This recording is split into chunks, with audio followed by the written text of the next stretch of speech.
El maestro Álvaro Vizcaíno, que actualmente es secretario ejecutivo del Sistema Nacional de Seguridad Pública, a la maestra María Novoa, directora del Programa de Justicia de México Evalúa SIDAC, al maestro Rommel Moreno, titular de la Unidad para la Implementación del Sistema Procesal Penal Acusatorio en la PGR. Tenemos a Bernardo León Olea, actual comisionado de la Policía Municipal de Morelia, y tenemos a el maestro Jorge Emilio Iruegas, titular de la Fiscalía Especializada en el Combate a la Corrupción en el Estado de Oaxaca. Bueno, para dar un poquito de contexto a lo que se discutirá en esta mesa, creo que es muy importante plantear por qué es importante ubicar estos cuellos de botella, ¿no? Llevamos muchos años en todo lo que fue la implementación. La verdad es que ya en el último jalón el papel de la CETEC fue muy importante. El hecho de pasarle la estafeta al secretariado creo que fue también una decisión muy atinada en el sentido de darle continuidad a lo que todavía nos falta de implementación, pero en realidad pues ya no estamos hablando de implementación propiamente dicha, sino de funcionamiento del sistema, ¿no? Y yo otra vez hacer énfasis en eso, ¿no? Que es un sistema. El tema de la medición, el tema de la interrelación entre las instituciones, creo que es lo que de aquí para adelante es el reto para verificar que esta reforma que tantos años nos ha costado va por buen rumbo, ¿no? En ese sentido creo que pues esta primera ronda de participaciones me gustaría conocer de todos ustedes cuál es su perspectiva de cómo enfrentar este reto ahora que ya estamos en pleno funcionamiento de la reforma, ya superamos la implementación en teoría, ¿no? Entonces, pues quisiera pasar en primer lugar la palabra al maestro Vizcaíno para que nos dé su punto de vista. Bueno, muchísimas gracias, Susana. En efecto, todos aquí amigos de hace muchos años. Solo quisiera hacer una petición previa a los encargados de la logística, si se puede, si le pueden bajar tantito la luz a los reflectores, porque creo que yo no veo nada. No sé si ustedes ven algo, pero me siento como venado lampareado. Y ¿no? Es un poco incómodo, no veo. Bueno, quisiera comentarles que en efecto el sistema de justicia penal ya en la etapa de consolidación, como lo dije en el mensaje inaugural, pues tiene piezas que no fueron implementadas correctamente o que no están girando a la velocidad para la que fueron diseñadas, engranes que no están siendo aceitados para que la maquinaria funcione. Yo creo que hay dos grandes engranes ahí bloqueando todo. Uno es una puerta giratoria, todos hemos hablado de la puerta giratoria y la solución es las unidades de medidas cautelares. Pero hoy no les voy a hablar de eso porque generalmente he hablado de ese tema. Hoy quiero hablarles del cuello de botella. Y el cuello de botella, como lo mencionaste, está ubicado en procuradurías o fiscalías, desde mi perspectiva. Hay muchos otros problemas, pero ahí tenemos un problema central, en procuradurías y fiscalías. ¿Cuál es? Primero, vamos a los datos. Los ciudadanos no denuncian. En México se denuncia, según la ENVIPE, aproximadamente el 11% de los delitos. El 89% no se denuncia. ¿Por qué no se denuncia? Cuando revisamos las encuestas de ENVIPE, lo que encontramos es que hay dos principales catálogos de razones. Uno, por causas ajenas a la autoridad y otro por causas imputables a la autoridad. Aproximadamente 4 de cada 10 personas que no denuncian por razones ajenas a la autoridad no lo hacen por miedo al agresor, porque consideran que el delito es un asunto menor, o bien porque no tienen ningún tipo de evidencia o dato de prueba y sienten en consecuencia que a lo mejor no va a pasar nada. Ese es 4 de cada 10 que no denuncian por otras razones, no imputables a la autoridad. Pero vamos a detenernos en por qué no denuncian algunos por causas imputables a la autoridad, que son 6 de cada 10. ¿Por qué no lo hacen? Pues porque sienten que se van a someter a un trámite infructuoso, engorroso, largo, que no van a ser atendidos y más allá de las cifras y los datos, pues la realidad nos muestra que en muchos casos así es, así pasa. Habría varias soluciones, seguramente Bernardo nos diría que una es que hoy la policía puede recibir denuncias y que habría que prepararles para tal efecto, cierto, pero vamos a regresar a donde generalmente va la gente a denunciar, que es a la Procuraduría o Fiscalía. Una persona se presenta y espera encontrar una unidad de atención temprana. Bueno, espera más bien encontrar a alguien que le atienda. En el modelo de sistema de justicia penal, ese alguien que le atienda se llama unidad de atención temprana. Las unidades de atención temprana no se establecieron de manera adecuada, de manera sólida, de manera consistente. Estas unidades de atención temprana tienen la misión de ser la puerta de entrada a la Procuraduría. ¿Qué es lo que está pasando en la realidad? Que muchas unidades de atención temprana se parecen a la sección de carne y salchichonería de algunos supermercados, en que simplemente les entregan un número, ¿no? Para esperar un turno de atención. En muchos otros casos, las personas que están ahí no toman decisiones.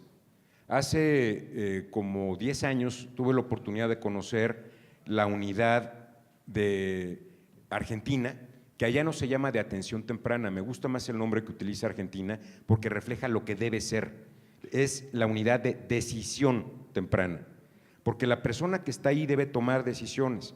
¿Cuáles son las decisiones que debe de tomar? Bueno, antes de decírselas, debo hacer una pausa porque Carely Villanueva ya me está viendo, me está diciendo, se te está olvidando algo y ahorita escuché que me lo decía casi al oído. Voy a empezar por aquí.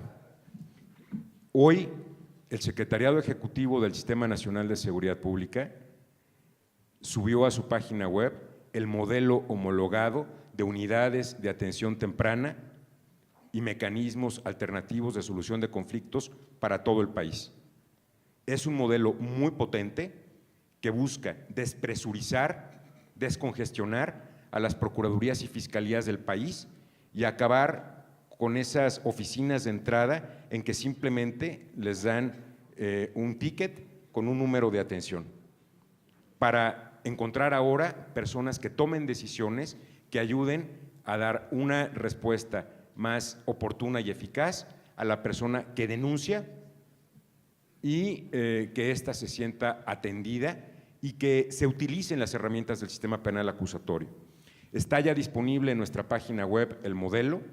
Es un modelo potente, construido con el apoyo de Projusticia, que fue socializado con instituciones de sociedad civil, construido con la participación de la Procuraduría General de la República, presentado en las conferencias regionales y nacional de Procuración de Justicia. Disponible a partir de hoy, con lineamientos, protocolos, procedimientos, mapas, modelo de gestión gratuito y además con el apoyo de recursos federales para que las procuradurías y fiscalías lo implementen. El modelo lo explico brevemente. ¿Ya se me acabó el tiempo? En la siguiente vuelta les cuento en qué consiste el modelo, pero creo que es una gran solución para descongestionar, despresurizar y eventualmente para que esas 6 de cada 10 personas que no denuncian por razones imputables a la autoridad se acerquen y lo hagan, reduciendo en consecuencia la cifra negra y generando un mayor nivel de confianza de la ciudadanía en la autoridad. Mil gracias, Álvaro. Y perdón por ser el verdugo del tiempo, pero creo que es muy valioso plantear una primera postura y evidentemente lo que nos va a explicar Álvaro creo que es una buena forma de explicar cómo es que funcionan los cuellos de botella, ¿no? Paso la palabra a María.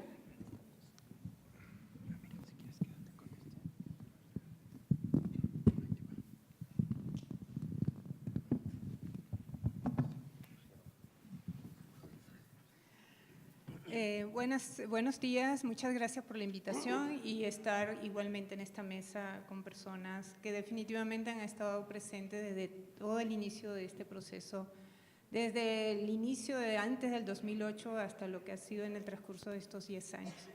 Para mí realmente es grato y creo que vamos a hacer un intercambio interesante. Fíjense, yo me quiero centrar en esta primera participación en lo que nosotros desde México Evalúa CIDAD estamos trabajando y que hemos considerado como que los 4 principales cuellos de botellas que estamos observando, que está presente ya en lo que es desde más de un año, lo que es la operación plena del sistema penal acusatorio en México. El primer cuello de botella que nosotros vemos es lo que hemos llamado una falta de una visión sistémica de seguridad y justicia.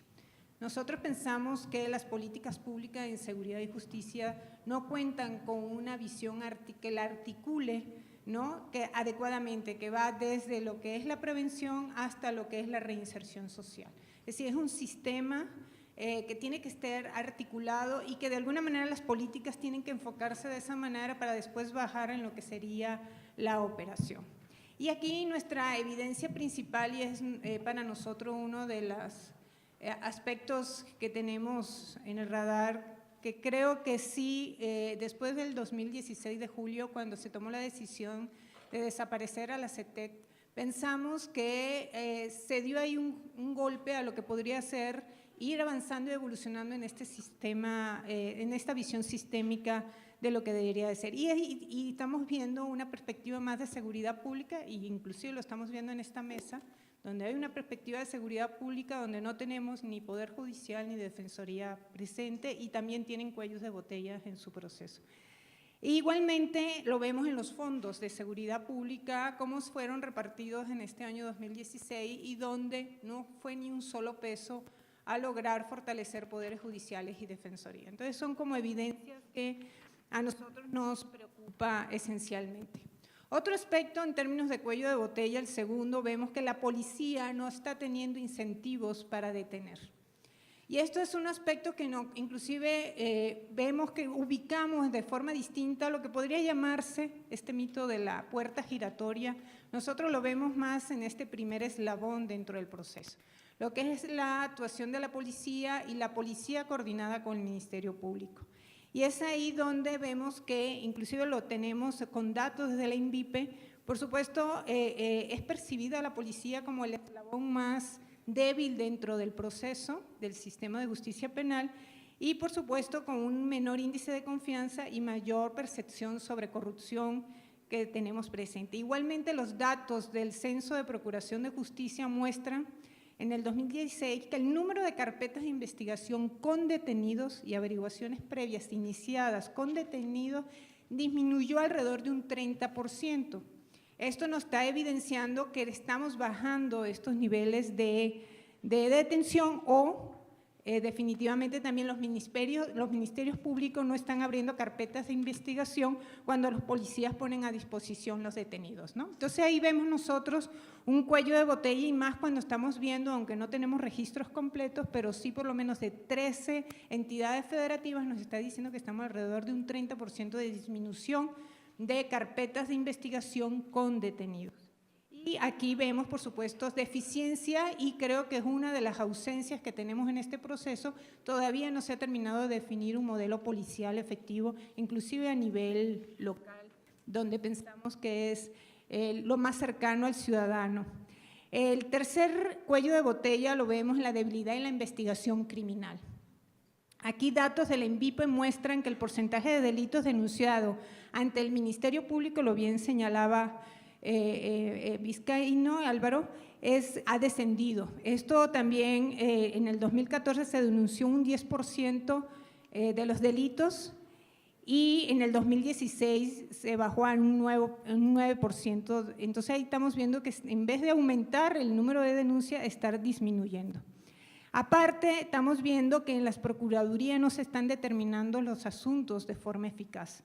Ya estamos, tanto a nivel federal como a nivel local, estamos viendo un rezago alrededor del 50% de los asuntos ingresados en el 2016, y esto nos dice que de las 2 carpetas de investigación, una de cada 2 está pendiente de determinarse. Entonces, ahí nos está dando la idea de que estamos con problemas importantes de capacidades de investigación. Igualmente estamos viendo cómo el 99% de las causas judicializadas en el nivel federal es porque hubo flagrancia. Entonces, aquí otra vez lo que estamos haciendo, y más lo identifico más a nivel federal, por el tipo penal que se debe perseguir dentro de este nivel, porque el nivel local ya es otra realidad, pero a nivel de tipos penales nos llama la atención que más del 90% de los asuntos es por flagrancia lo que termina judicializando. Entonces, aquí son evidencias que nos dice que hay un problema importante de capacidad de investigación criminal. Y un cuarto, aunque no lo tenemos aquí presente, un cuarto cuello de botella lo estamos viendo a nivel de los poderes judiciales. Y aquí, esencialmente, nuestro dato duro que tenemos es la demora y el deferimiento en las audiencias.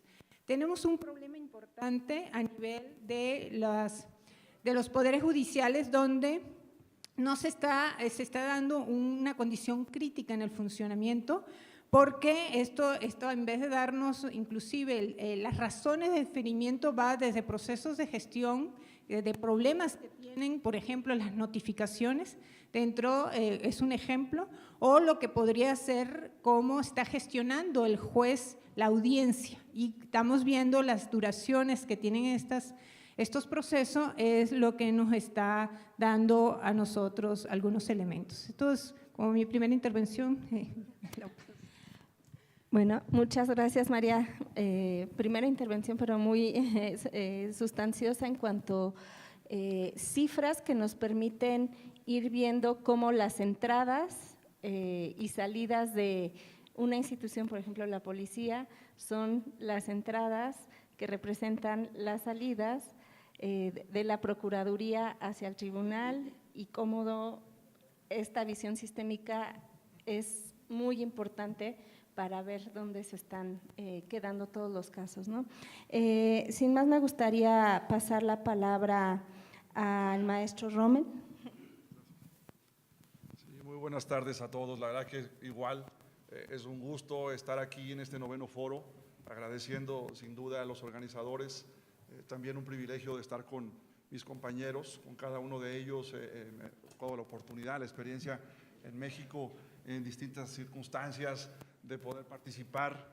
Recuerdo perfectamente el caso concreto en el tema en Baja California con Jorge Emilio, sobre cómo incentivar los criterios de oportunidad. Era en ese momento un cuello de botella el solamente estar en la línea de los temas de archivo temporal o del tema de facultad de abstención, y era cómo generar una política de utilización de estos nuevos instrumentos, por lo que era poder estabilizar el sistema. Sin duda, me parece que es una experiencia importante, al igual que con María Novoa en el ámbito federal, impulsando el proceso del modelo de gestión, y sin duda con cada uno de ellos en el marco de la policía, con Bernardo, con el secretariado ejecutivo, hoy todo este acompañamiento que sin duda ha sido sistémico y sobre todo un planteamiento hacia los nuevos desafíos del sistema acusatorio. Yo me quiero centrar también muy rápido sobre, primero, tener claro la posibilidad de tener, cuando uno habla de cuellos de botella, de la productividad, de la celeridad, pero también de la realidad.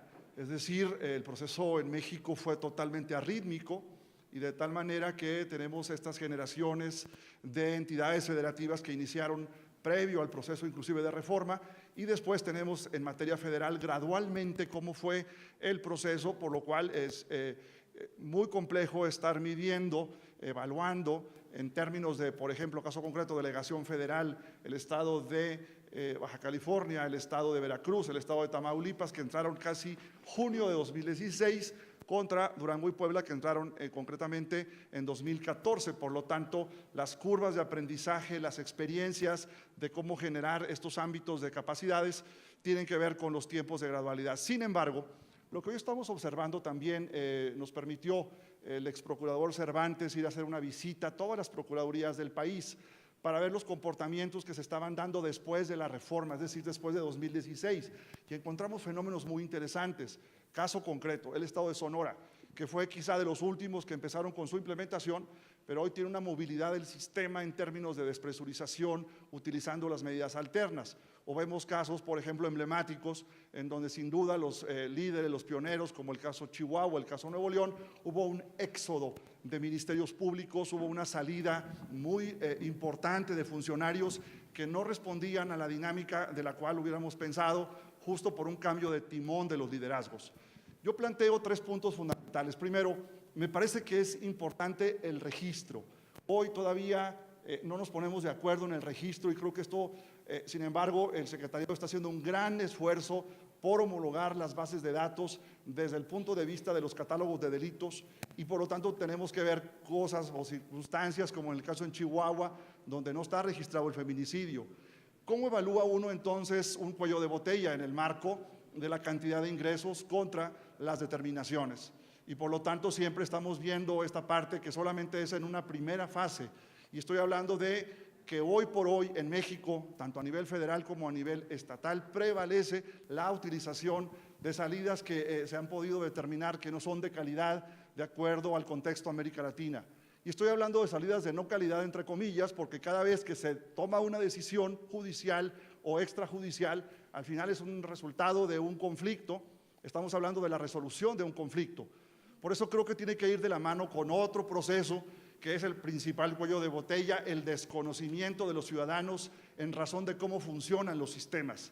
Y cuando los ciudadanos entienden que no solamente es el juicio oral y que por consecuencia lo que estamos viendo en la región es un exceso de utilización del archivo temporal, de la facultad de abstenerse o del no ejercicio de la acción penal, entonces ¿cómo explicamos los criterios de oportunidad y los acuerdos reparatorios? Por lo tanto, el siguiente nivel me parece que es, en el cuello de botella, empezar a replantear salidas judiciales de las salidas no judiciales. En otras palabras, estamos entonces entrando a un ambiente generacional en donde hoy, por cierto, en América Latina, concretamente los chilenos, y también se están atreviendo los colombianos a así medir, así evaluar, pero con otra visión. La visión de medición tiene que ver más con la visión interna, hacia los operadores, es decir, servicio de carrera, es decir, una perspectiva de incentivos para motivar a generar, obviamente, condicionantes para llegar a tales metas e indicadores.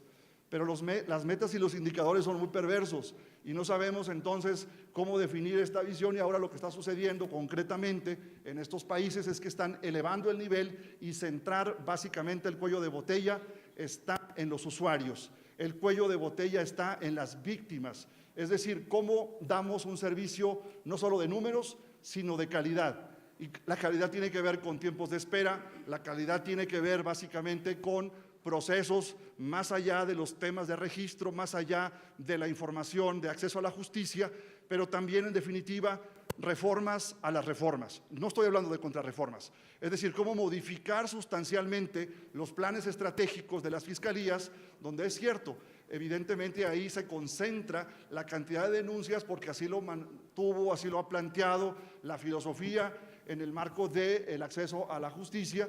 En los Estados Unidos, por ejemplo, tenemos casos concretos que es la policía la que desestima. En todo caso, tenemos más capacidades en ese país de que los fiscales son los que de alguna manera tienen poca carga de trabajo. En América Latina llega todo a las procuradurías. Hoy hay tipos penales indistintos. Tenemos inclusive estados como Baja California Sur, el estado de Colima, que todavía están legislando el tema punible de conducir en estado de ebriedad. O tenemos casos como amenazas, tenemos casos como otros tipos penales que evidentemente incrementan el número de la carga de trabajo. El cuello de botella está en todas las instituciones. Está en la policía, justo como se planteaba, porque tenemos grandes problemas de deficiencias de capacitación y hasta hoy, afortunadamente, también el secretariado está haciendo un gran esfuerzo con el IPH. Por lo tanto, tenemos ahí un cuello enorme de capacidades y de definiciones. Número 2, las audiencias no solo son las audiencias que están retrasadas en el Poder Judicial, son las notificaciones. No se notifica en tiempo y forma. Hay una desconexión también en el Poder Judicial entre la segunda instancia y la primera instancia, y de tal suerte que tenemos cuellos de botella del gen o del entendimiento de un sistema acusatorio con un sistema que es escrito. Y por lo tanto creo entonces que toda esta perspectiva nos obliga forzosamente a que todos estos cuellos de botella vayan de alguna manera con un propósito, los ciudadanos. Qué bueno que los operadores estemos en un proceso de ponernos de acuerdo, pero si los ciudadanos no entienden cómo se mide el sistema, si los ciudadanos no saben qué significa que no hay más elemento probatorio en donde se va a plantear un archivo temporal, creo que tenemos entonces una razón forzosa y obligatoria de generar que sí vamos a despresurizar el sistema, pero con un entendimiento social, porque en la medida en que esta política pública genere esa comunicación, la comunicación va también a dejar de ser un cuello de botella. Sería mi primera intervención y muchas gracias por su atención. Muchas gracias, licenciado. Y bueno, sin más, igual paso la palabra a Bernardo. Muchas gracias. Buenos días a todos. Miren, yo llegué al sistema de justicia penal y a toda esta reforma de una manera a lo mejor diferente a la que algunos otros de mis compañeros. O sea, yo llegué por una preocupación genuina por la seguridad pública, porque cuando yo trabajaba en el gobierno, el presidente entonces de la República me mandó un oficio o un documento donde me enseñaba que había, no me acuerdo exactamente el número, pero estábamos hablando de alrededor de 20 millones de delitos en México, con un porcentaje de denuncia muy pequeñitito y mucho más pequeño el trámite para judicializarlos y procesarlos. Mi preocupación, la mía personal, fue cómo bajamos la inseguridad. Y yo nunca he estado de acuerdo con la postura de que el sistema de justicia no tiene nada que ver con bajar la criminalidad. Yo creo que tiene todo que ver con bajar la criminalidad. Y entonces, en ese sentido, siempre me ha tocado ser un poco disidente de la, digamos, de la postura que hay, ¿no? Miren, en ese sentido, ese es el primer cuello de botella que hay. O sea, la concepción de que son dos cosas desvinculadas. Yo digo que no, son dos cosas perfectamente vinculadas y que si no funcionan una con la otra, ninguna de las dos va a funcionar. Derivado de eso, quisimos hacer con la generosidad del presidente municipal de Morelia y de Álvaro, ¿no? Quiero reconocerlo públicamente, un experimento que ha resultado exageradamente interesante en Morelia, del impacto que puede tener ir transformando poco a poco una policía y cómo eso ayuda al procesamiento. Miren, de entrada, en Morelia la Procuraduría recibe alrededor de 35 denuncias al día en promedio. Nosotros recibimos entre 60 y 100 denuncias al día. Esas mismas se las comunicamos al Ministerio Público porque nos obliga el código a hacerlo. Yo casi les podría decir que ni una sola se ha determinado y también que derivado de esas denuncias tampoco se han convertido en investigaciones o en oficios de investigación para la policía. Entonces, hay un cuello de botella muy grande en el entendimiento de lo que es la denuncia. En México hay un poquito menos de 400,000 policías y hay la fabulosa cantidad de 9,000 ministerios públicos. Y no me voy a cansar de decirlos, no hay manera de que si la ENVIPE dice que hay 30 millones de delitos, no hay manera los ministerios públicos puedan recibir esa cantidad de denuncias y baje la cifra negra. En la encuesta nuestra empezamos con un 4% de denuncia, muy por abajo de la media nacional, y vamos en el 15% de denuncia, gracias al trabajo de la policía, no del Ministerio Público. Si nosotros cambiamos el concepto de denuncia como un prerequisito de procedibilidad y lo transformamos en lo que realmente es, que es una noticia criminal, ni siquiera es la entrada de un procedimiento, es una noticia de un delito que hay que investigar. Lo decía Álvaro hace un momento, o sea, hay gente que no quiere denunciar porque no tiene ningún medio de prueba. Pues ese es el chiste de la investigación, conseguirlos, ¿no? Ese es justo el chiste, ¿no? Entonces, ahí hay un tema de fondo que se debe reformar porque la denuncia no tiene por qué ser un requisito de procedibilidad. Si cambiamos eso, obviamente el problema de la cifra negra se nos va a arreglar mucho más pronto de lo que creemos. El segundo tema que yo veo como un cuello de botella muy grande es el tema de la puesta a disposición.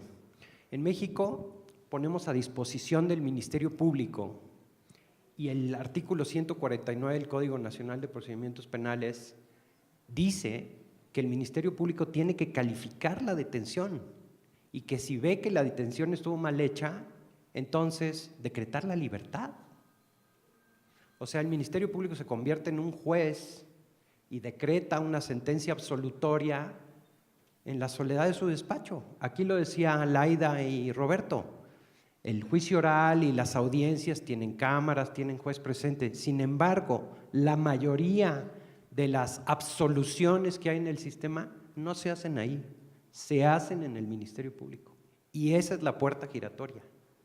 Porque en la soledad de su despacho, una persona que tiene esa facultad decide decretar la libertad.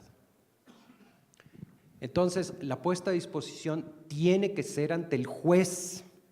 Esa es quizás el cuello de botella más fuerte. El 99% o por ahí de los asuntos que se judicializan por detenciones en flagrancia. Y no es pecado que sean detenciones en flagrancia. La policía, por su trabajo cotidiano, pues claro que hace un montonal de detenciones en flagrancia. Nosotros hicimos el experimento en Morelia de crear el juzgado cívico con un juez en una sala de audiencias, igualito que si fuera un juez de control. Y lo que descubrimos es que en muy poquititos minutos la persona está enfrente, a menos que esté muy intoxicado, la persona está enfrente de un juez, se controla la detención y se determina su caso. No necesitamos ningún intermediario. Entonces yo concluyo con eso porque ya se me acabó el tiempo. Lo único que querría decir en la primera participación es que miren, el tema de la policía es muy importante porque es el gran proveedor del sistema de justicia penal. De lo que llega de flagrancia y seguirá llegando, por muy buena que esté la investigación, va a ser detenciones en flagrancia hechas por la policía. Y las denuncias, en la medida que las policías tomen confianza de recibir denuncias, la mayoría de las denuncias, como ya lo estamos haciendo en el experimento Morelia, van a llegar por el camino de la policía. Muchas gracias, Bernardo.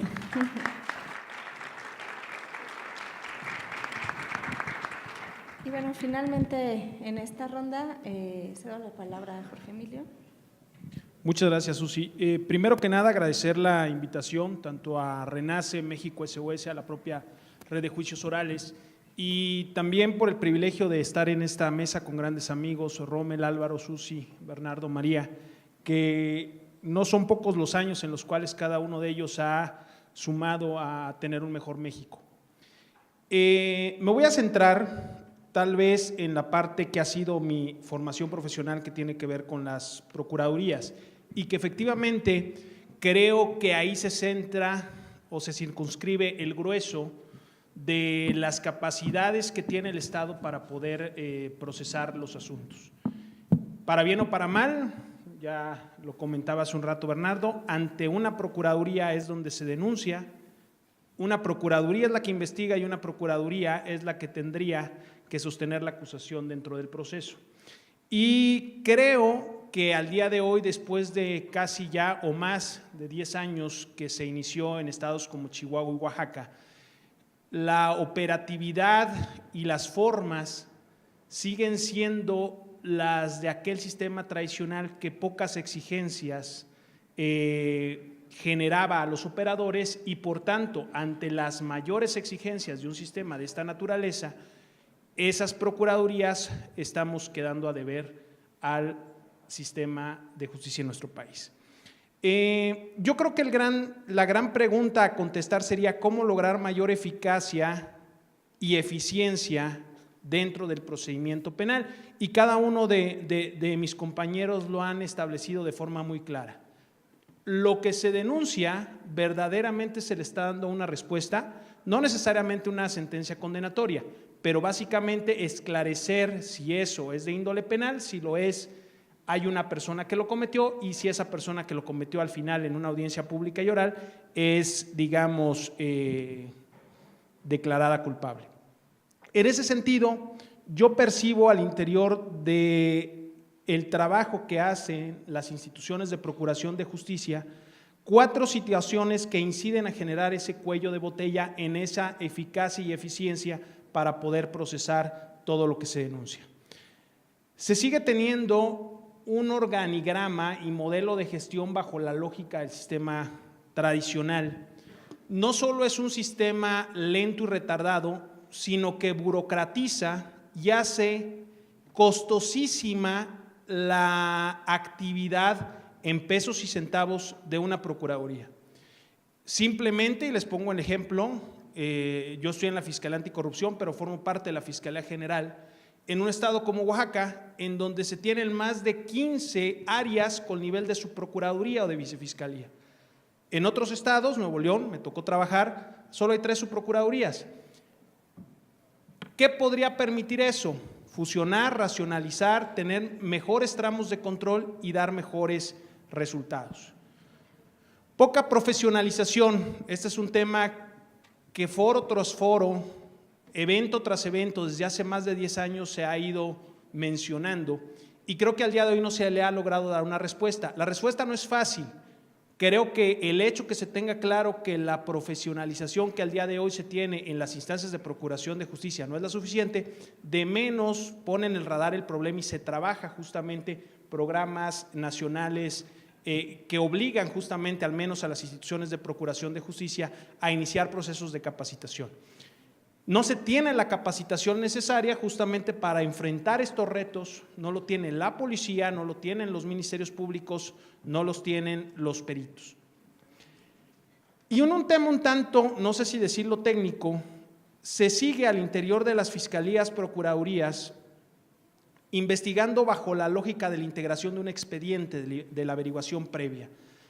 Si uno, lo decía muy bien don Daniel, y es un poco de lo que he retomado, uno revisa, que no me gusta tampoco ahora darle el mismo carácter a la carpeta de investigación, si uno investiga los casos, el registro de los casos actualmente, siguen siendo averiguaciones previas. El grueso no es información que sirva para sustentar argumentos o plantear posiciones en audiencia. El grueso de lo que contienen esas carpetas son acuerdos, constancias, citatorios, notificaciones e información dura y puro para sostener la acusación es bastante exigua. Y de la mano de ello, que obviamente eso impacta tanto al Ministerio Público como a la policía de igual manera no se suma, por un lado ante el temor, en otras veces no los deja el Ministerio Público a generar investigación. En mi experiencia en la Fiscalía Anticorrupción reviso carpetas y los informes que dan los policías no es de la generación o ejecución de actos de investigación, sino ellos investigan haciendo actas. Y creo que ese es un tema que hay que cambiar. En ese sentido, para concluir, y ya serían en los 3 minutos posteriores, algunas de las soluciones están en revisar la cantidad de personal, la calidad y capacidad de este personal, un modelo de gestión idóneo, política de persecución penal que de la mano de la política criminal justamente defina estos puntos que he mencionado y una metodología de investigación que bajo una visión integral y sistémica no solo impacte al Ministerio Público y a su policía, sino a las demás policías. Muchas gracias. Muchas gracias. Bueno, habiendo planteado esta primera ronda, creo que nos queda muy claro desde las diferentes instituciones cuáles son los diferentes cuellos de botella y cómo se van interrelacionando unos con otros.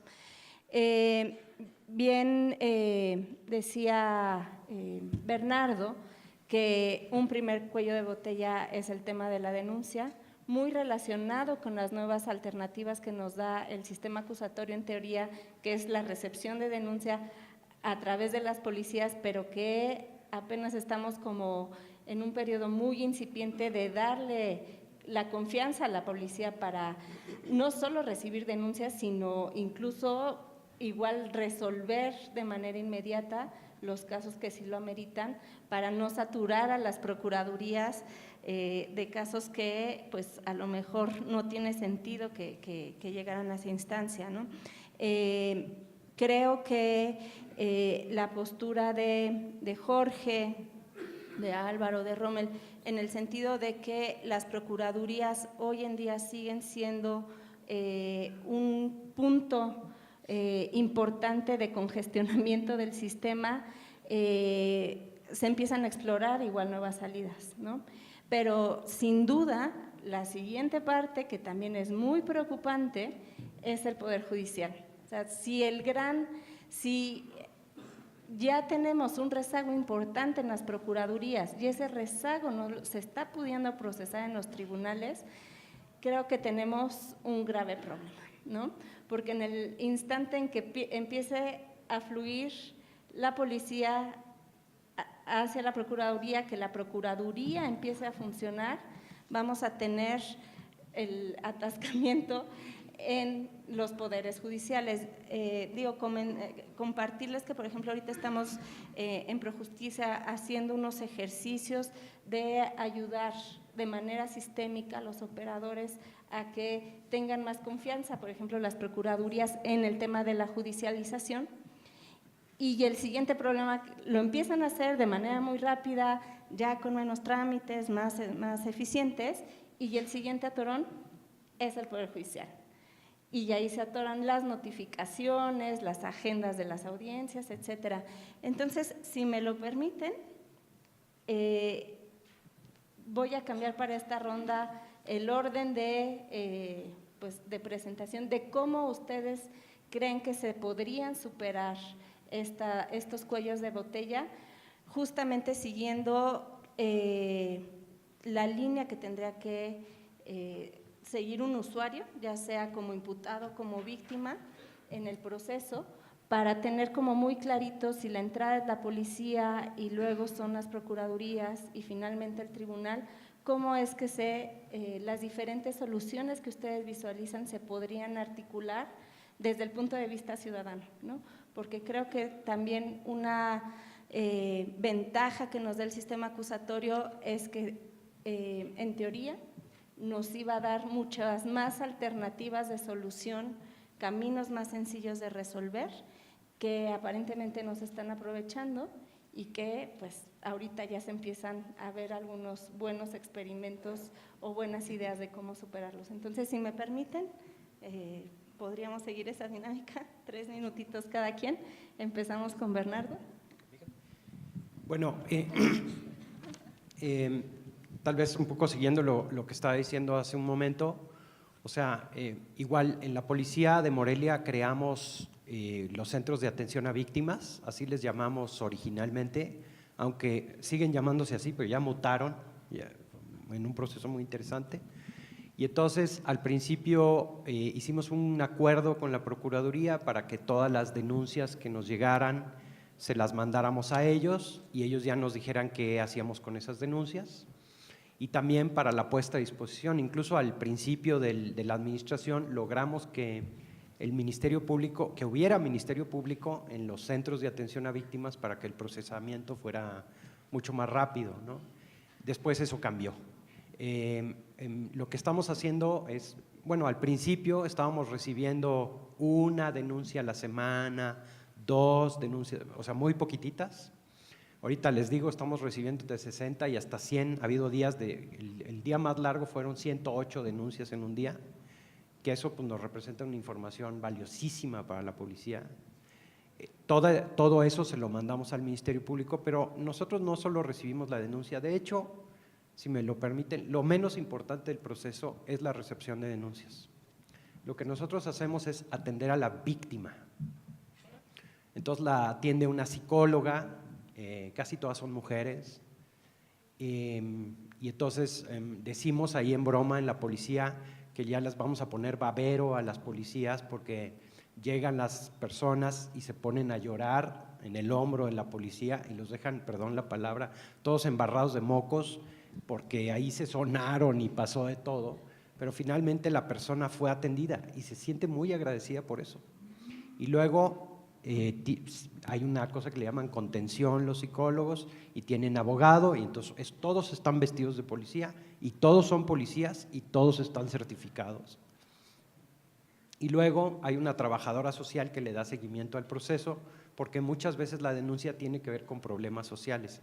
Algo que hemos descubierto es que más del 80% de las cosas que pasan no tienen nada que ver con delincuencia organizada ni con nada de esas cosas, son problemas sociales de diferentes tipos. Casi siempre los que les roban también están muy identificables. Y entonces lo que acaba pasando es que hay una relación como muy sólida entre policía y víctima. Y entonces esa víctima se va contenta porque pudo presentar su denuncia, fue atendida. O sea, la denuncia puede durar 20 minutos, pero es lo menos importante. Tenemos mujeres, por ejemplo, en violencia familiar, que se quedan con nosotros a dormir. Y entonces ahí tuvimos que organizar en los centros de atención a víctimas lugares para que duerman, porque no quieren regresar a su casa, porque se tienen que cambiar de casa. Entonces, ese procesamiento es muy bueno. No hemos logrado que ese procesamiento se convierta en investigaciones más complejas. Entonces, lo que nosotros hacemos son actos primarios de investigación, le decimos al MP y ahí estamos atados de manos. Ahí hay un cuello de botella muy grande. Y en el otro es en la puesta a disposición. O sea, la puesta a disposición es una puerta giratoria bárbara, porque no tenemos manera, insisto, si ponemos una cámara en una sala de audiencia, si hay, digamos, controversia respecto de la detención, pues eso se queda grabado. Pero cuando ponemos a disposición del Ministerio Público, solo Dios sabe, es lo que él diga, ¿no? Entonces ahí tenemos que cambiar para que la puesta a disposición sea ante el juez, califique la detención, le dé vista al Ministerio Público y el Ministerio Público ya decida qué hacer, qué es lo que va a hacer con eso. Pero la detención no la puede calificar un funcionario administrativo guardado en su cubículo. Si eso lo cambiamos, y ya con esto concluyo, el procesamiento, pues claro que hace mucho más ágil, ¿no? Porque una audiencia de control de detención, por ejemplo, las pruebas que hemos hecho en faltas administrativas, y se entiende que son faltas administrativas, pero lo hicimos al propósito para probar el sistema, la que más ha duró 4 minutos, ¿no? Muchas gracias, Bernardo. Pues creo que justo lo que planteas, cómo abrir la entrada, que es dando confianza a las víctimas, y tu salida es el contacto ya con o la tramitación de lo que debe de ir a procuradurías, y creo que justo aquí entra el modelo de 3 pisos. ¿Ya? Bueno, miren, dijo María Novoa, las procuradurías no están determinando los asuntos. Dijo Rommel, hay problemas de registro. Señaló Bernardo, ninguna de mis carpetas, bueno, ninguna de las denuncias que recibió la policía se ha determinado. Dijo Jorge Emilio, el modelo y organigrama bajo la óptica tradicional no está funcionando, siguen trabajando como las antiguas procuradurías. Les voy a pedir que me permitan ponerme de pie para platicar lo que está en pantalla. Esta es la solución que construimos. No la construimos solos, la construimos fundamentalmente con Projusticia, con sociedad civil, con una serie de organizaciones, con la PGR. Imaginen que esto es un edificio de 3 pisos. En la planta baja del edificio tenemos la unidad de atención temprana. Es la puerta de entrada. Cuando yo les decía al principio que los ciudadanos en 6 de cada 10 casos no denuncian, bueno, más bien cuando no denuncian los ciudadanos, en 6 de cada 10 casos no lo hacen porque creen que van a entrar, y muchas veces es cierto, a un laberinto engorroso en el que no va a pasar nada. Entonces, ahí está la puerta de entrada. Entran todos los asuntos a esta planta baja que se llama Unidad de Atención Temprana. ¿Qué debe suceder aquí? Bueno, pues una persona que toma decisiones preparada para ello, con un programa de capacitación que ya incorporamos al programa rector de profesionalización, debe tomar decisiones. Primera decisión, el asunto puede resolverse por justicia alternativa, por mecanismos alternativos, y entonces lo canaliza al órgano especializado de mecanismos alternativos de solución de conflictos. ¿Para qué? Para que se dé un acuerdo reparatorio después de un procedimiento de mediación o conciliación, ¿sí? Estamos hablando entonces de un acuerdo reparatorio de carácter ministerial. Aproximadamente un 15% de los asuntos tendrían que resolverse de ese modo. Segunda posibilidad, el canalizar los asuntos a la unidad de, determinar una abstención de investigación, quizá porque el asunto que se está presentando no es un delito, sino una infracción administrativa, o bien resolver el nuevo ejercicio de la acción penal porque no hay absolutamente ningún elemento, establecer un criterio de oportunidad en que el Ministerio Público decide no ejercer acción penal porque se produce una doble victimización, por ejemplo, o un archivo temporal. El archivo temporal es el tema más temido. ¿Por qué? Porque algunos piensan es que ahí se va a decretar la muerte del asunto. No, el archivo temporal significa enviar el asunto a una unidad de imputado desconocido. ¿Qué hace la unidad de imputado desconocido? Si no tenemos identificado un presunto responsable, entonces ahí se debe cruzar información. A través de la frecuencia, periodicidad, horas, días, lugares de comisión, del análisis del caso, es posible que en la suma de casos encontremos a ese imputado que se está buscando. Para esto funcionan y el 25% de los asuntos aproximadamente tendría que resolverse en la unidad de imputado desconocido. Ya estamos hablando que 25 más 15 son 40% de los asuntos. Al segundo piso, a la unidad, la unidad de atención temprana es la planta baja. Vamos al primer piso. En el primer piso está la unidad de tramitación masiva de casos. Aquí debe de haber un equipo especializado de ministerios públicos que judicialice con toda rapidez los casos, que los mande al juez. ¿Para qué? Para buscar acuerdos reparatorios ya a nivel judicial, cuando no se logró en el Ministerio Público, o para buscar una suspensión condicional del procedimiento.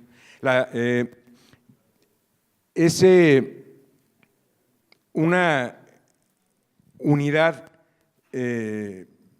potente que permite también despresurizar el sistema y aproximadamente el 30% de los casos se resolvería ahí. Luego, en el segundo piso está la unidad de investigación. En la unidad de investigación deben llegar los asuntos en los que hay que realizar una investigación profunda en delitos generalmente más serios, más graves, y es la pieza central del edificio, ese tercer piso. Ahí hay también una determinación, o se va a un asunto a audiencia de juicio oral, o bien se resuelve por procedimiento abreviado. Ya voy a terminar, Susana, nada más, es que esta es una solución, ya no estoy planteando cuál es el problema. Esta solución está hoy en la página web, tiene lineamientos, manuales, procedimientos, programas de capacitación, los mapas del edificio están ahí, subimos el mapa del edificio, ahí lo pueden ver con lujo de detalles. Procedimiento abreviado. En España, la mitad de los asuntos se resuelve por procedimiento abreviado. Cuando una persona dice, sí, yo participé en el hecho delictivo, hay evidencias y datos de prueba, lo reconoce frente al juez y en compañía de su abogado defensor, ¿para qué queremos juicio? Se va directo a sentencia. Ese es el procedimiento abreviado. ¿Qué gana el imputado? Una reducción parcial de la pena. En el caso de delitos dolosos, una tercera parte, cuando el delito tiene una pena privativa de libertad superior a 5 años. En España la mitad se resuelve así. Este es el modelo para despresurizar, descongestionar y hacer funcionar uno de los principales cuellos de botella, tal vez el más importante, del sistema de justicia penal. Les invito a que lo vean en la página web.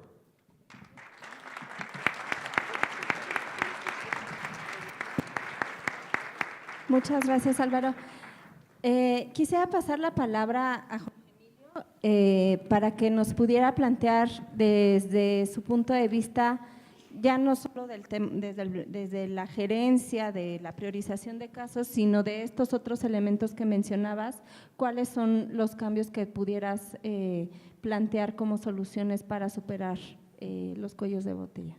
Bien, el primer tema yo creo que sería definir de forma clara una política de persecución penal. Partiendo de ello es que puedes definir cantidad, calidad, modelo de gestión, modelo de investigación. Pero como lo dije en mi primera participación, una íntima relación con la política criminal del Estado. Por aquí ya se tocó el tema. Hay una explosión punitiva en el país donde hasta escupir para arriba puede llegar a ser delito. Y no hay en el mundo, si obviamente no se suma temas de prevención y se da una despresurización de buscar que la única respuesta sea por la vía penal, procuraduría que pueda atender en buenos términos y con calidad aquello que se denuncia. En ese sentido, reitero, partiendo, yo creo que el debate que tenemos hoy en día de si debe haber o no un código único penal puede sumar justamente como parte de esta política criminal que se inserta dentro de la política de persecución penal a generar que ese cuello de botella pues sea ahora cuello de garrafón. Partiendo de eso, yo creo que un tema vital, y lo comentaba de forma excelente Álvaro Vizcaíno, el establecer un modelo de gestión. El modelo de gestión que se presenta ahora tiene que ver con la parte de atención o determinación o decisión temprana, que de igual manera comparto, debía ser un tema no de atención, sino de decisión, pero llevarlo y exponenciarlo a toda la estructura de la Fiscalía o Procuraduría o de cualquier otra institución que incide directamente. No solo la parte de cómo se trabaja desde el inicio, sino cómo se van solventando, incluso los casos ya ante el tribunal, ante un juez. Ese sería el segundo punto, política de persecución penal correcta, modelo de gestión a nivel macro y a nivel micro. Derivado de ello, establecer esquemas diferenciados de una metodología de investigación. Al día de hoy, igual que el número de ministerios públicos y de policías que hay en el país, hay metodologías de investigación para poder solventar los asuntos o como cada uno de ellos atiende los asuntos. No hay esquemas puntuales que permitan obviamente generar mayor certeza en la información que se va obteniendo de cara justamente a tener mejores resultados. Y dos temas importantes, la cantidad de los funcionarios que van a intervenir en estos procesos, y cantidad no requiere mucho, sino bajo el concepto de eficiencia, y no solo eso, no solo tener las manos adecuadas o las manos necesarias para poder recibir, procesar y llevar los asuntos ante un juez, sino la capacidad de esas manos que, como yo siempre lo he reiterado, deben estar altamente capacitadas y justamente deben ser profesionales en la materia. Creo que con estos 4 o 5 puntos podemos lograr ello. Y termino concluyendo que en suma, o como la cereza del pastel, creo que la gran respuesta va a ser cuando cada uno de los funcionarios en el Poder Judicial, en las procuradurías, en las policías, estén ahí porque verdaderamente son aptos para poder desempeñar el cargo, todo esto fluirá de buena manera. Muchas gracias.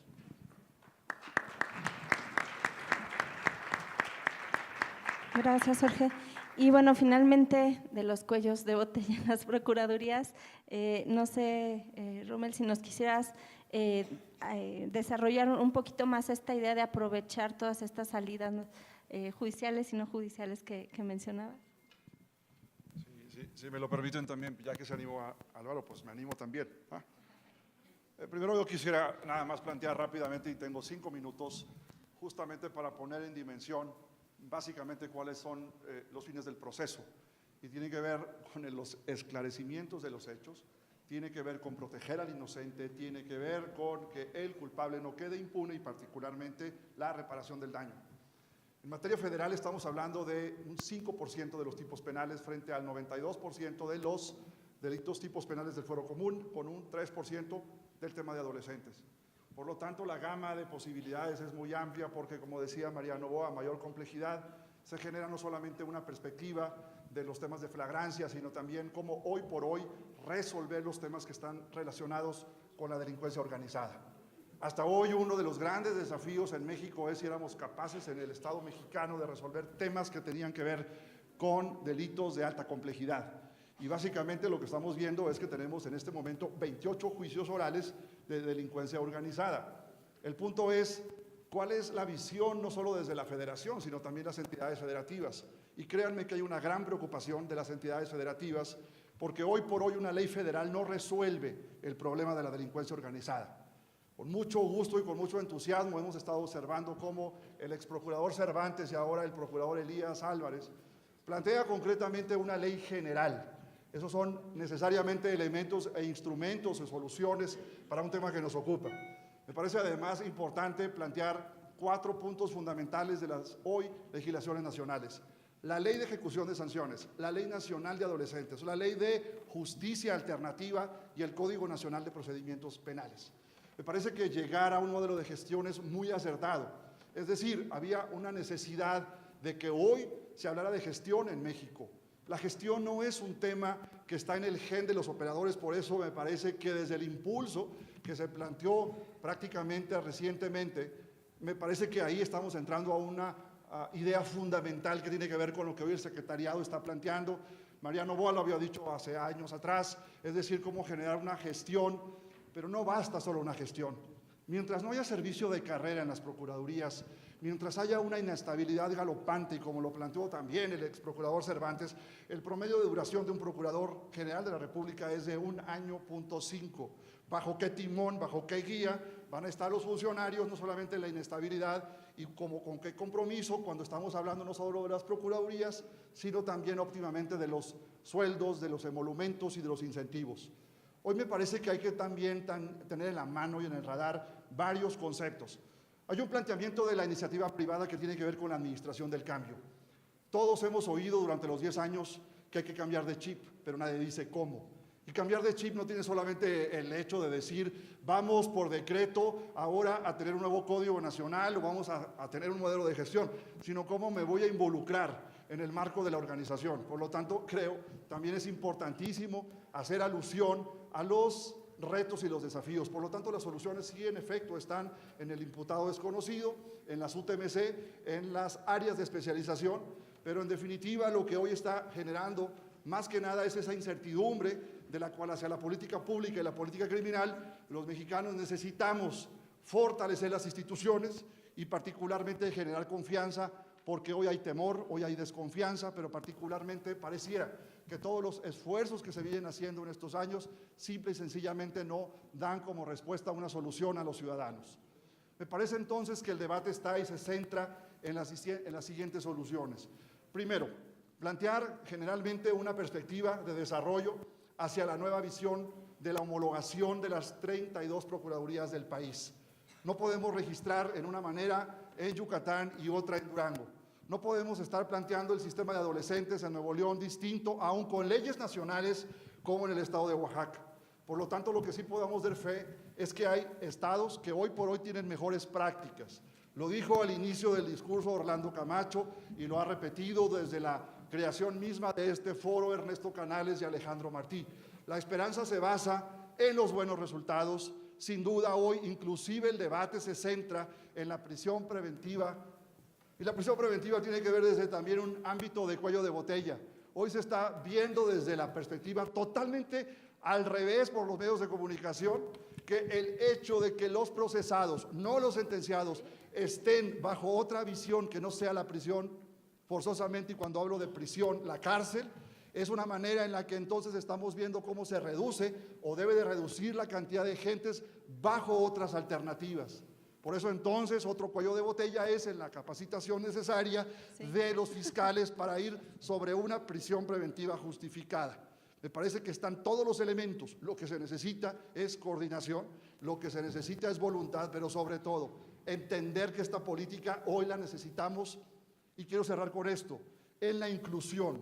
No podemos solamente enfocarnos en las deficiencias de un área, tenemos que ver sistemáticamente el funcionamiento del sistema.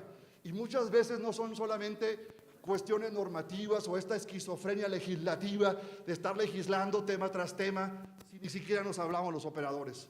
Por lo tanto, se resume en temas normativos, temas de operación, pero también de la logística de evolución. Muchísimas gracias. Un minuto y agradeciendo la oportunidad. Muchas gracias.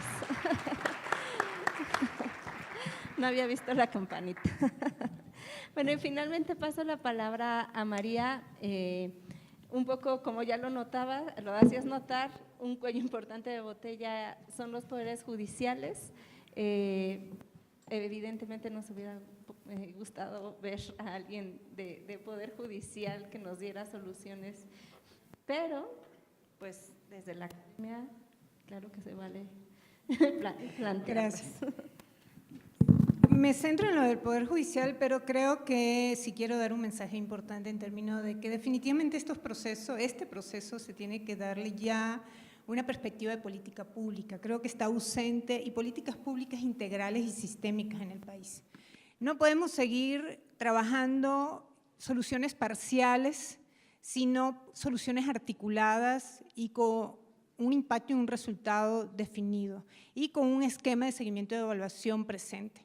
Si no tenemos eso, realmente, aunque tengamos el mejor sistema de gestión o el mejor modelo, si no tenemos esto articulado con un todo, se pierde. Eso es una. Y el otro, algo muy importante que lo estaba señalando Jorge Emilio, es el tema de la política criminal y la política de persecución penal. Aquí hay un tema importante porque estamos frente a un esquema de escasez de recursos. Nunca vamos a tener todos los recursos necesarios para poder, de alguna manera, dar respuesta a las exigencias y las demandas ciudadanas. Entonces, lo que tenemos que establecer es un esquema de priorización. Un esquema de priorización que le dé, de alguna manera, al operador claridad sobre qué tomar decisiones y tener un marco, aunque hay que darle discrecionalidad al operador, no dejarlo caer en la arbitrariedad, que es lo que está pasando. Entonces, sí tenemos que establecer un esquema de priorización que a partir de esa priorización nos permita establecer formas de trabajo, esquemas de organización que responda a lo que estamos priorizando, porque alguna bondad tiene el sistema penal acusatorio que te da salidas alternativas, pues te das diferentes salidas y no todo tiene que llegar a un esquema de investigación y de resolución. Esa es una. Y segundo, hay un tema muy importante y esto va muy a lo del Poder Judicial, que creo que algo que está faltando en el país son el uso de la tecnología en todo este proceso. Nos faltan sistemas informáticos integrales y articulados entre todas las instituciones, que nos dé la posibilidad del flujo de información. ¿Qué pasa esencialmente con el tema de las demoras que estamos viendo y los diferimientos que estamos viendo? Una de las principales razones, ya lo señalaban, es la notificación. Y esto esencialmente es porque no tenemos un sistema, un esquema que es el uso de la tecnología que nos permita usar esta información común entre todas las instituciones. Entonces, yo sí creo que hay que establecer toda una estrategia de interconectividad interinstitucional, porque la clave de este proceso es lograr coordinación interinstitucional. Si no lo logramos, efectivamente, cuando lleguemos a la audiencia, que es donde nos vamos a juntar todos, que ahí es donde definitivamente vemos qué es lo que está pasando, definitivamente ahí es donde empieza a salir todas las deficiencias y es la única manera inclusive de medir calidad del proceso. En una audiencia ustedes, es la única metodología para medir calidad del proceso del sistema de justicia penal, en este momento con el esquema acusatorio. En una audiencia ustedes pueden ver qué pasó antes de la audiencia, durante la audiencia, e inclusive pueden proyectar qué va a pasar después de la audiencia. Entonces, ahí es la única manera de medir calidad del proceso. Entonces, uno de los aspectos claves aquí es lograr estos esquemas de interconectividad que todavía podemos ver algunas buenas prácticas en el país, pero no consolidadas. Tenemos esquemas truncos, todavía no con todo este esquema que nos ayude a este proceso, donde fluya la información, al final que fluya la información y que haya coordinación, y es a través de la tecnología, no hay de otra manera sino el uso efectivo de la tecnología. Y por el otro lado, en términos de a los jueces hay que darles mayor empoderamiento en el proceso, inclusive en términos de su independencia. Yo sí creo que el juez tiene que tener la capacidad de control de lo que pasa en las audiencias.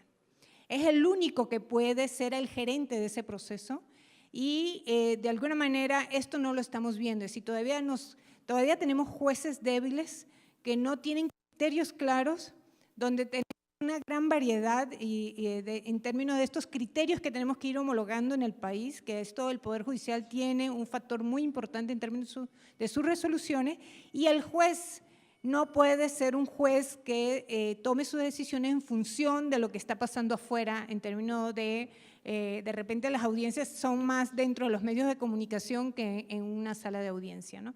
Entonces, es uno de los aspectos fundamentales, pero yo quiero rescatar aquí la perspectiva de política pública, esquema de seguimiento y evaluación y el uso de la tecnología para lograr esquema de interconectividad y coordinación interinstitucional, que es la gran debilidad que tenemos, y no irnos a soluciones parciales, tenemos que irnos a soluciones integrales para ver realmente y efectivamente resultados en términos de impacto a la ciudadanía. Muchas gracias. María. Si les parece bien, haríamos la última ronda muy breve de 1 minuto cada quien por si tienen alguna idea que agregar, y pedirle al público que pueda pasar por escrito sus preguntas a los ponentes. Ya tenemos alguna, pero para que en lo que damos esta ronda muy breve les dé tiempo de plantear sus cuestionamientos. Si quieren, regresamos al orden original. Bueno, muchas gracias. Primero, del modelo que presenté hace un momento, hay una guía para la valoración de los casos para que sea aplicada por el Ministerio Público. Tenemos una guía para aplicar los procedimientos de mediación, están publicadas ya. Es una política pública que tiene el respaldo de los recursos federales del FASP, solo falta que las procuradurías y fiscalías pues se pongan a construirlo. En atención a unos comentarios de María Novoa, señalaba que había que aplicar fondos federales de los que administramos para el Poder Judicial. No se puede, habría que reformar la Ley de Coordinación Fiscal para hacerlo. Sin embargo, del fideicomiso que administramos todavía, tenía 5.000 millones, le quedan 2.500 de Hacienda, lo estamos administrando ahora, todavía hay dinero ahí para Poder Judicial. De modelo policial, decías que hacía falta un modelo policial en el país. Se aprobó en el Consejo Nacional de Seguridad Pública en agosto, está también en la página web. Los diagnósticos de la situación de policías estatales se publican en una semana más. El modelo de policía de proximidad y de vinculación, bueno, pues Morelia y Escobedo son los 2 municipios con los que hemos trabajado, Escobedo, Nuevo León, lo llevamos a… ¿dónde vamos a estar? En Monterrey este viernes, en la conferencia de Seguridad Pública Municipal, ahí lo vamos a presentar este viernes. Sistemas informáticos sí faltan, los estamos construyendo, no se construyeron en 8 años, tardamos 1 año en construir el Registro Nacional de Mecanismos Alternativos de Solución de Controversias en un convenio con el Poder Judicial de la Federación, firmamos un convenio con la CONATRIP, nació ya el primer módulo que es el de acuerdos reparatorios y están por nacer los otros 2 módulos. Decía Rommel del modelo de registro de carpetas de investigación, el próximo lunes presentamos en la Conferencia Nacional de Procuración de Justicia el diagnóstico que construimos de todo el país que muestra que hay una completa falta de homologación y coordinación en el registro de las determinaciones que se hacen en el sistema penal acusatorio y otros aspectos del sistema. Primero lo vamos a compartir con procuradores, vamos a establecer un criterio homologado para generar entonces la información con base en los 10 indicadores que ya nos aprobó el Consejo Nacional de Seguridad Pública igual en el pasado mes de agosto. Entonces esto se presenta el lunes en Valle de Bravo, ahí lo podrán ver. Muchas gracias, Salvador. Regresamos con María. Bueno, el último así mensaje, creo que ahorita se está dando una coyuntura en México que puede ser un factor interesante de aspectos que no se desarrollaron en los 10 años anteriores. Creo que una coyuntura importante es este pase de procuradurías a fiscalías. Creo que tiene que ser un momento crucial para lograr cambiar estructuralmente estas organizaciones, estas instituciones, para que no solamente sea un tema de autonomía o de designación de un titular, sino que realmente cambiemos todo lo que es las formas de organización y las formas de trabajo para que responda efectivamente al sistema penal acusatorio. Creo que ahí tenemos la principal debilidad dentro del proceso, creo que tenemos que lograr en esta coyuntura hacer este cambio. Y el segundo creo que también es una coyuntura importante que es… Definitivamente sé que se están dando esquemas de modelos policiales y que se están piloteando y que se están probando. Creo que se tiene que dar una política nacional en este sentido, donde que estructuralmente las policías tengan un fortalecimiento efectivo y que no estemos más bien dándole este trabajo a los militares, sino más bien fortalecer las instituciones, que es lo que nos corresponde, y creo que para ir a un Estado democrático y de Estado de Derecho, creo que lo más importante en estas dos coyunturas del pase de Procuraduría a Fiscalía y del modelo policial es la única manera de que tengamos para fortalecer nuestras instituciones y salir adelante de este proceso. Muchas gracias.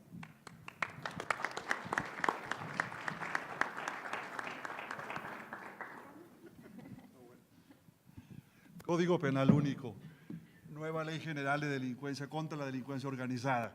Me parece que fundamentalmente el tema de los adolescentes es un tema que hoy nos ocupa y que del aprendizaje que tuvimos de la experiencia para adultos podamos replicar y sistematizar estas, digamos, dinámicas para los adolescentes. Me parece que, reitero, la Ley de Ejecución de Sanciones. Hoy el tema no solamente es lo que implica los cuellos de botella en las instancias de procuración de justicia, tenemos nuestras cárceles completamente saturadas, colapsadas, y por lo tanto siento que ahí tenemos que hacer toda una redefinición que va de la mano con la perspectiva del sistema integral, desde la noticia criminal hasta la ejecución de la sanción. Estamos aspirando, en efecto, hoy hay 19 fiscalías que son de nombre, no son suficientemente independientes, y me parece que no solo desde el Ejecutivo Federal, sino de los ejecutivos locales, debe de plantearse una visión. El tema de la corrupción me parece que es un tema central también y es otro cuello de botella que está en el sentimiento de los mexicanos, y por lo tanto me parece que hay que hacer un acompañamiento a las fiscalías anticorrupción, a las fiscalías electorales, y eso en definitiva nos va a dar como resultado un proceso completamente novedoso. Acabamos de estar en Colombia, un grupo de mexicanos, de funcionarios federales, donde lo que observamos, más allá de la visión gerencial, más allá sin duda de los grandes avances que están haciendo, un tema, están persiguiendo al fiscal anticorrupción. La pregunta es, ¿de qué estamos hechos para ver mejores prácticas, experiencias inéditas? Hoy en Argentina se está planteando el tema, lo digo con mucho cuidado, de los jurados populares.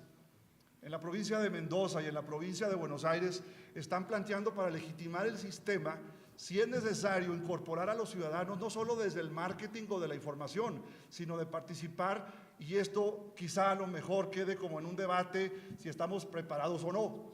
Lo que sí nos queda claro es que las mejores prácticas, la evolución de soluciones que se están generando en el continente no debe de llamar la atención, básicamente porque hoy tenemos este gran desafío. En México estamos construyendo una ruta, el Secretariado Ejecutivo nos está guiando, nos está dando un marco de referencia, las entidades federativas están planteando novedosos procesos. Déjenme decírselos en 2 minutos. Chiapas con su justicia terapéutica, un replanteamiento nuevo hacia la participación de lo que tiene que ver el tema de las adicciones. El número básico fundamental, el NUC, número único de caso. Hablamos no solamente de un tema informático, sino también de que el ciudadano no vaya a preguntar a una instancia y le den un número y en el otro le den otro número, y tiene que ver con una perspectiva gerencial. Hoy la apuesta es a los procesos, es la apuesta a la sistematización, a otras miradas. El sistema de justicia no es solo de abogados, es de comunicólogos, es de informáticos, es de gente que está relacionada con el ambiente, de cómo contactar a los ciudadanos. Me parece que más allá de la campanilla, gracias, pero sobre todo la oportunidad de decirles a Ernesto Canales, a Orlando Camacho y sobre todo a ustedes que han tenido la paciencia en la Universidad Panamericana, la oportunidad de seguir adelante y construir el mejor modelo que podamos juntos. Muchísimas gracias. Muchas gracias. Miren, yo nada más quería hacer una aclaración y poner 2 temas sobre la mesa. El primer tema es que yo no estoy en contra de que el Ministerio Público reciba denuncias. Yo lo único que estoy diciendo es que en la medida en que las policías vayan tomando confianza en recibir denuncias, van a recibir el doble, el triple, el cuádruple de denuncias que los ministerios públicos. Entonces yo, y ya alguna vez se lo comentaba a Álvaro, les digo, ese modelo de los 3 pisos, 2 de los 3 los puede hacer perfectamente la policía. Entonces, a lo mejor aquí la solicitud amable es, o sea, necesitamos hacer un modelo para las policías, porque acuérdense de mí, nos vemos en el foro el año que entra, cuando las policías empiecen a superar el número de denuncias que están recibiendo los ministerios públicos. Ese sería el primer tema. El segundo tema es que necesitamos una ley nacional de policía e investigación del delito, no una ley de policía nacional, que no haya confusión. O sea, necesitamos un modelo policial nacional que esté reglamentado en una ley que delimite las competencias de la policía municipal, de las policías municipales de los municipios grandes, diferentes de las policías municipales de los municipios chicos, que no es lo mismo. No es lo mismo la policía de Monterrey o la policía de Morelia que la policía de Tinguindín o la policía de otro lado. No es lo mismo. Y tienen características diferentes y pueden hacer cosas diferentes. La otra es que necesitamos una ley general del Ministerio Público que homologue el trabajo del Ministerio Público en la hipótesis de que el Ministerio Público va a ser autónomo. Si no nos damos cuenta de ese tema, nos vamos a meter en un grave problema, porque la autonomía del Ministerio Público plantea interrogantes como ¿un organismo público autónomo puede tener policías? ¿Un organismo público autónomo le puede dar órdenes a la Policía Federal de Investigación o no? Yo creo que es un tema que está pendiente y que sí es un cuello de botella grande. Y la otra, y ya con esto cierro, perdón, es el tema de la conducción y mando del Ministerio Público sobre las policías. O sea, yo diría, casi después de la puesta a disposición del Ministerio Público, es el mayor cuello de botella que tenemos y donde se genera más impunidad. O sea, las policías tienen capacidades de investigación mucho mayores que los ministerios públicos, pero mucho mayores. El día que quieran vamos a Policía Federal, que nos inviten a ver quién tiene mejores capacidades de investigación. Entonces, cuidado, o sea, la conducción y mando es un cuello de botella grave para la investigación. Si eso no lo modificamos, no vamos a acabar los cuellos de botella que tenemos en el sistema. Bien, espero. Al final se atrae. Comparto justamente los tres temas. El tema de la denuncia debe de eliminarse, es noticia criminal, conocimiento del caso y trabajar hacia adelante. Comparto también, y creo que se tendría que llevar al debate la modificación al 21 constitucional.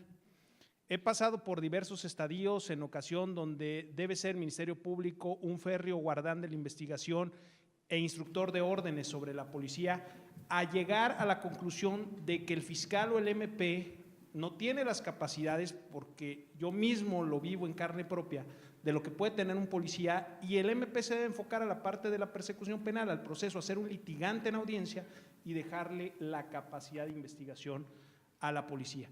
En ese sentido, mi visión sería la siguiente, y hablando no de la institución, sino del operador. El MP no puede seguir investigando. No me refiero a la institución de fiscalía, sino al operador Ministerio Público Fiscal. Quien tiene que investigar porque es el mejor capacitado para ello es la policía, no importando si está en una institución de procuración de justicia o si está en una institución de seguridad. Y eso sí, en todo… Y eso sí, en todo caso, tal vez sí tener fiscalías donde sí se distinga quién investiga y quién le toca la persecución penal, pero que no haga eso el Ministerio Público, y creo que eso sí va a solventar con los tres puntos que tú dices el engrosamiento de ese cuello de botella. Gracias.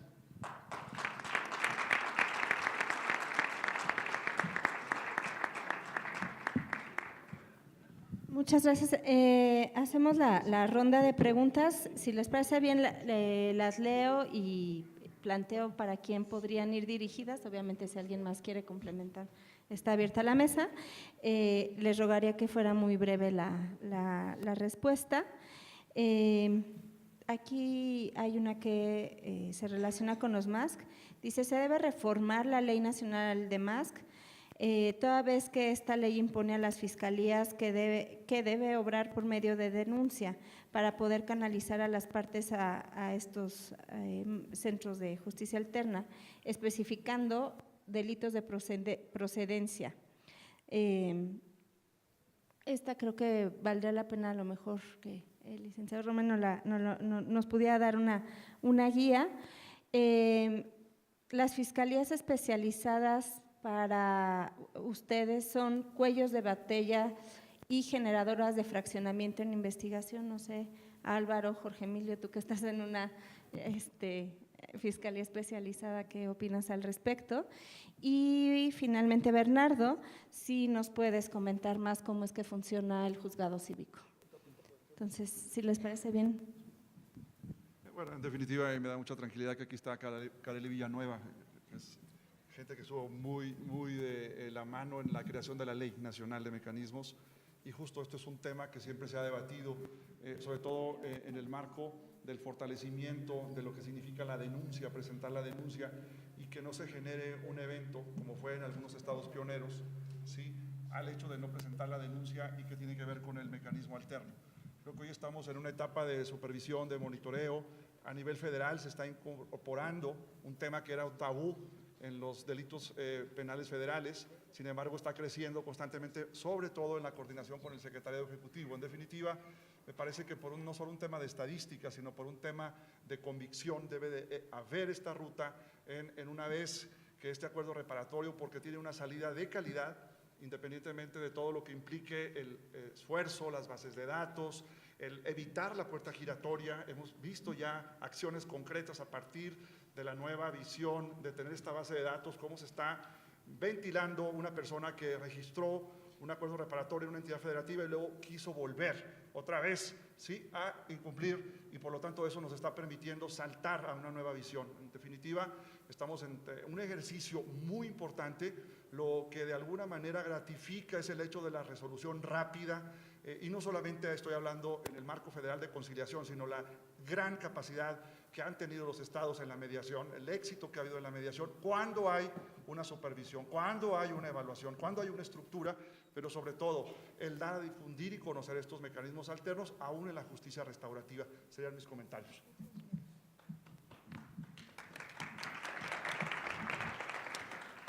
Bueno, la pregunta es si las fiscalías especializadas constituyen un cuello de botella.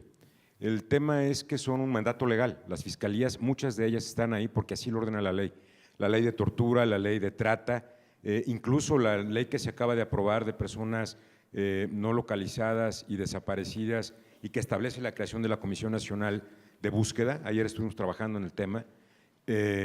Establece fiscalías estatales. Entonces, de ahí se derivan la gran mayoría de las fiscalías. En materia también de periodistas y personas que pueden ser vulneradas por su actividad relacionada con la protección y defensa de los derechos humanos, también hay fiscalías. Entonces, más que pensar si hay que desaparecer las fiscalías especializadas, mejor hay que hacerlas más eficientes, y es precisamente lo que plantea nuestro modelo de 3 pisos. El segundo piso del edificio, el último piso, es precisamente las unidades de investigación. En la parte central de una unidad de investigación es que el Ministerio Público que conoce inicialmente de la investigación sea el mismo que la lleve hasta el final frente al juez, que sea la misma persona. Otra alternativa que está pasando en algunas procuradurías es que se crean como áreas especializadas ya de litigio en el sistema penal acusatorio, y un Ministerio Público realiza la investigación y otro es el que defiende el caso frente al tribunal. También se vale, son 2 estilos, hay opiniones de cuál es mejor que otro.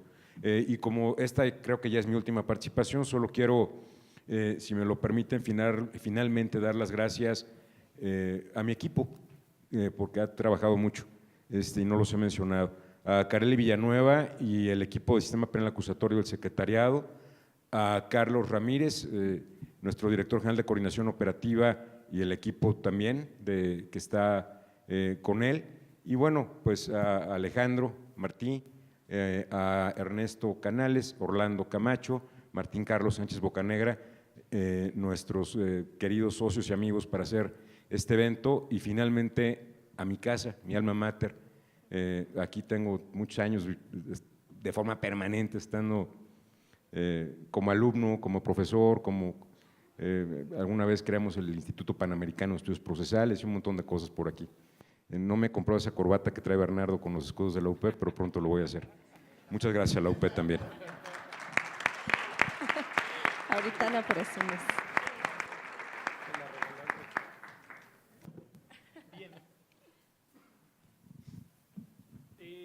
tema de la especialización, a ver, de entrada no necesariamente el generar especialización plantea mayor eficacia y eficiencia. Entonces yo creo que tendría que haber un replanteamiento, para bien o para mal, y no lo digo desde la postura en la cual me desenvuelvo el día de hoy como fiscal anticorrupción de Oaxaca. A nivel constitucional tenemos la anticorrupción y la electoral, y en todo caso, por la especialización pura y dura, el tema de adolescentes. Yo creo, y sí se tendrá que hacer un replanteamiento, porque al día de hoy no se ha entendido, al menos desde la parte de anticorrupción, cómo deben de convivir con el fiscal general o dentro de la institución Fiscalía General, y en ocasiones no caminan bajo el mismo ritmo o bajo la misma lógica. Mi perspectiva de una fiscalía anticorrupción pudiera ser la siguiente, no sé si esté bien o esté mal, pero al menos es de la experiencia que me tocó vivir en Nuevo León y ahora en Oaxaca. Una institución llamada Fiscalía General, y que dentro de esa institución llamada Fiscalía General va a haber 3 áreas, la anticorrupción, la especializada y la general para todos los demás delitos, para no crear otras áreas y generar duplicidad de recursos y de estructuras, que dentro de esa Fiscalía General compartan servicios estas 3 áreas. Y lo que sí es importante, me parece que siempre que hay una especialización debería ser aspiracional para el común o el genérico de quienes conforman la Fiscalía General. Es decir, lo mejor tendrá que estar en una Fiscalía General porque es el servicio de justicia que se le debe dar a las personas. Bueno, lo mejor de lo mejor tendría que ir a la anticorrupción o a la de electorales, justamente por la importancia y sensibilidad que se debe tener en esas áreas.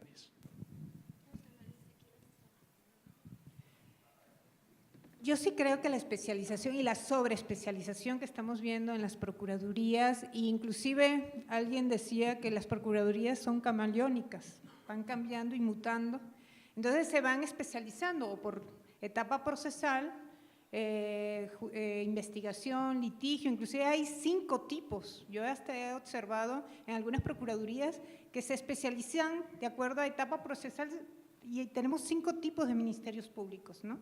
Entonces, y también está lo de la especialización por tipos penales. Ya esto se está evolucionando, inclusive hay experiencia en la misma región de América Latina donde esto se está evolucionando. Sí está el tema de la especialización porque sí hay, no tanto por tipo penal, sino por criminalidad, tipo de criminalidad, porque ahora la conectividad que hay, la conexión que hay entre diferentes crímenes o tipos de delitos, pues te lleva ya a hablar de crimen, ¿no? De tipos de crímenes y a partir de ahí entonces establecer esquemas de especialización, pero que definitivamente sean esquemas flexibles que se vayan pudiendo mover de acuerdo a cómo va la incidencia, el análisis de contexto, etcétera. Entonces, sí la especialización, pero más a partir de un análisis de contexto y de análisis de la incidencia. Pero también aquí lo importante es no burocratizar, es decir, no son esquemas burocráticos como nosotros los entendemos. Es decir, estas procuradurías o vicefiscalías como se están creando ahora, no es la idea. La idea es la especialización en respuesta a cómo va el crimen y cómo se va moviendo el crimen, pero que al final tengas esquemas de lograr esta flexibilización a partir, otra vez, de un plan de persecución penal donde tú empieces a priorizar y establecer cómo vas a usar tus recursos en función de cómo se va moviendo la criminalidad afuera, ¿no? Entonces, en ese contexto sí estamos de acuerdo con la especialización, lo que no estamos de acuerdo es la sobreespecialización de múltiples formas, donde tenemos estas formas camaleónicas de nuestras estructuras de las procuradurías y definitivamente hay que irnos a unos esquemas distintos de cómo lograr organizar ahora las fiscalías en función de estos nuevos esquemas. Bueno, yo sí estoy en contra de las fiscalías especializadas. Miren, las policías tienen unidades especializadas de investigación en el mundo e investigan. Y solo cuando esas investigaciones están maduras, van con los ministerios públicos para judicializar esas investigaciones. Incluso en muchos lados las policías pueden solicitar actos de molestia para sus investigaciones sin pasar por el Ministerio Público y eso las agiliza. O sea, las fiscalías tienen una función que se está confundiendo desde mi punto de vista y que cometemos ese error con cierta frecuencia en México. Y entonces eso hace que la labor de las fiscalías se distorsione, ¿no? Y entonces los resultados los podemos ver, ¿no? Ahora, volviendo rápidamente al tema del juzgado cívico, muy brevemente les platico que en el modelo de policía de proximidad que estuvimos trabajando con la gente de Álvaro y con la Comisión Nacional de Seguridad, estábamos muy preocupados con el tema de prevención social del delito porque se gastaban millones y millones de pesos en clases de zumba, clases de macramé y entonces daba la impresión que alguien tenía la peregrina idea de que eso previniera el delito. No sé por qué, pero pues alguien se imaginó y tenía muchas pruebas de eso. Perdón que sea sarcástico, pues se gastaron millones y millones y millones de pesos en eso, que no disminuyeron un solo delito. Y entonces, como teníamos, digamos, tenemos ese presupuesto, lo que se buscó es, en el modelo de policía de proximidad, era atender a la gente, acercarnos a la gente, de ahí vino el tema de las denuncias. Y también, pues nosotros tenemos, digamos, faltas administrativas que atender, en Morelia no había, entonces creamos un reglamento de orden y justicia cívica, modificamos el reglamento de tránsito y entonces la idea es que ahora sí que nosotros no fuéramos los que poníamos la multa o hacíamos la detención por falta administrativa y al mismo tiempo los que determinábamos qué pasaba con esa multa y la calificáramos. En Morelia el municipio no tenía jueces calificadores ni oficiales calificadores, se hacía con el Estado y la multa era de 34 pesos o 36 horas en la cárcel, en una cárcel ahí que tenía, ¿no? Entonces la idea fue crear estos juzgados cívicos, son 3 juzgados cívicos que han llegado a tener 200 audiencias al día y entonces lo que hacemos es cuando hay una detención se pasa a registro al detenido, al arrestado, quizás es lo más correcto, y entonces luego pasa al médico para que lo certifique y pasan al juzgado cívico donde hay un juez que es autónomo y entonces conoce las circunstancias del arresto o de la multa de tránsito, habla con el infractor, lo regaña normalmente y le dice cuál es su sanción, que puede ser multa, arresto o trabajo en favor de la comunidad. Este año ya estamos trabajando mucho en trabajo en favor de la comunidad para que desde clases de manejo hasta terapias de desintoxicación, pasando por artes y oficios, y entonces esos jóvenes o no tan jóvenes que realmente están en conflicto con la ley, trabajemos con ellos y entonces cortemos su carrera criminal antes de que empiece. Esa es la idea, ¿no?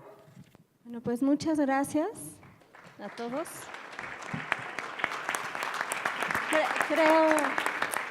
Me parece que la mesa fue muy rica en propuestas para eliminar los cuellos de botella. Digo, así muy rapidísimo. Centros de víctimas, de atención a víctimas en policía, justicia cívica, recepción de denuncia por policía, actos primarios de investigación por policías, canalización adecuada al interior de las procuradurías, una política de persecución adecuada, modelo de gestión que dé prioridad en todas las instituciones, priorización de casos adecuadas, servicio de carrera, homologación de procuradurías, soluciones sistémicas y creo que todavía hay pendientes de carácter legislativo. Entre los que se mencionan aquí está el modelo policial, el modelo de investigación, la ley orgánica de la Fiscalía, el Código Penal, la regulación de la conducción y mando y pues creo que vale la pena valorar el tema de las fiscalías especializadas en todas las leyes, ¿no? Muchas gracias a todos.